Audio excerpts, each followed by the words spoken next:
Hello my dear friends, welcome to 5 minute kitchen with Shraddha. आज हम बनाएंगे कीटो रसमलाई, जो कि एक वेरी पॉपुलर इंडियन डेजर्ट है। इसे मैंने कीटो ट्विस्ट दिया है, जिससे आप इस डिलीशियस डेजर्ट को अपने लो कार्ब डाइट में भी ले सकते हैं। आइए स्टार्ट करते हैं।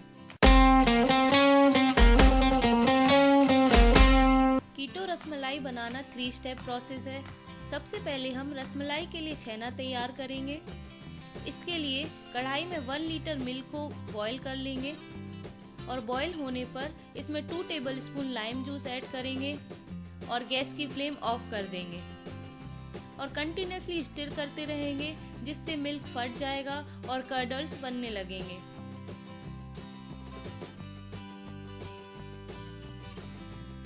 और फिर इसको हम एक कॉटन क्लॉथ में निकालकर छान लेंगे।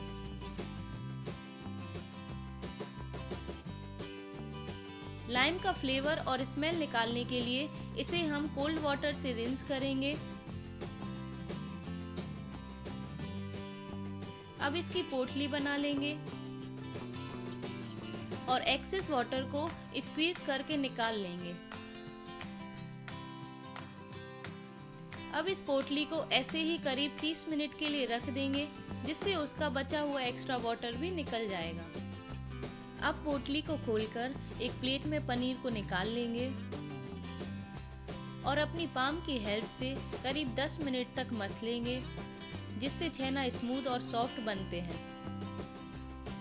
रसमलाई बनाने में सबसे ज़्यादा इम्पोर्टेंट पार्ट छेना बनाने का होता है, तो आप इसे पेशेंस के साथ ही गूंथें। यदि डो अच्छा स्मूथ नहीं बनेगा तो छेना चाशनी में उबलते समय बिखर जाएंगे। अब हमारा डो तैयार हो गया है। अब इसकी इक्वल साइज की बॉल्स बनाकर छेना डिस्क तैयार कर लेंगे। सिरप में डालने से बॉल्स डबल साइज के हो जाते हैं, तो आप अपने अकॉर्डिंग इनको साइज दे सकते हैं।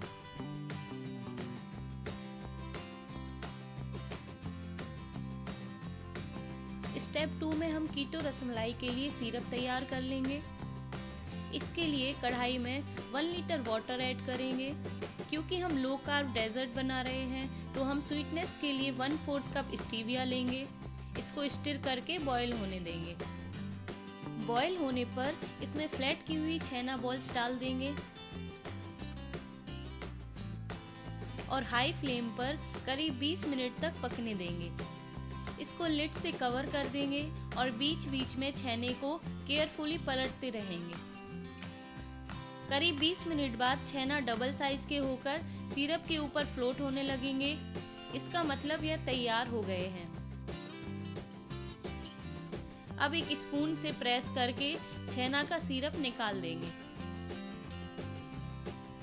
स्टेप 3 में हम कीटो रसमलाई के लिए रबड़ी तैयार कर लेंगे। इसके लिए 750 मिलीलीटर आलमंड मिल्क को एक पैन में निकाल लेंगे। अब इसको मीडियम फ्लेम पर बॉईल होने देंगे। बॉईल होने पर इसमें 1/4 कप स्टीविया और 2 टीस्पून कार्डमम पाउडर ऐड करके मिक्स करेंगे।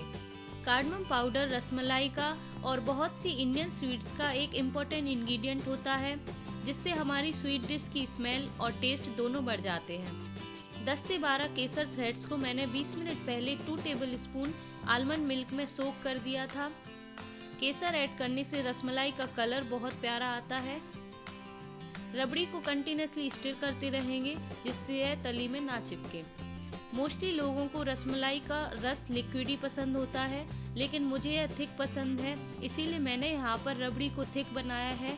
आप चाहें तो गैस की फ्लेम को कुछ देर पहले ही ऑफ करके रबड़ी को पतला ही रख सकते हैं। अब हम छेना बॉल्स को तैयार की हुई रबड़ी में या मलाई में सोक करेंगे और करीब 5 आवर्स के लिए रेफ्रिजरेटर में रख देंगे, जिससे छेना रबड़ी को एब्जॉर्ब करके और भी ज़्यादा टेस्टी और स्पॉन्जी हो जाएंगे। आलमंड और पिस्ता से गार्निशिंग करके सर्व करें। माउथ वाटरिंग कीटो रसमलाई रेडी है। इसे आप अपनी कीटो डाइट में लीजिए और अपनी फैमिली के साथ त्योहार को एंजॉय कीजिए। आपने अभी तक हमारे चैनल को सब्सक्राइब नहीं किया है तो जल्दी से करें और एवरी वीक न्यू रेसिपी सबसे पहले जानने के लिए बेल आइकन को जरूर प्रेस करें। नीचे कमेंट सेक्शन में बताएं कि आपको अब तक हमारी कौन सी कीटो रेसिपी सबसे ज़्यादा पसंद आई है और आप कौन सी न्यू रेसिपीज देखना पसंद करेंगे। Thanks for watching.